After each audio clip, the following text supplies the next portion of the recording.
Here is a strategy I use whenever my group of learners is too restless or too noisy and I would like them to sit in a circle or to sit quietly for a second and so to be silent and listen to me. I call it the magic glasses. It might not work if you have a very silly group of learners.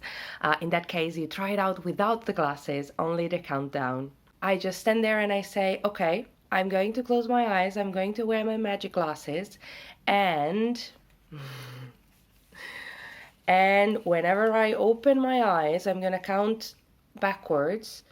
I'm gonna go 10, 9, 8. Is everybody sitting down quietly? I can still hear you going round. 7, 6, 5. Remember, when I open my eyes, everybody must sit down quietly and nicely. 4, 3, 2, 1. I'm opening my eyes. I've got my magic glasses on, and these glasses let me see that everybody is now sitting down in a circle very quietly and ready to listen. Oh, well done. That's a nice circle. So it doesn't always work, so try it out and let me know. Bye-bye.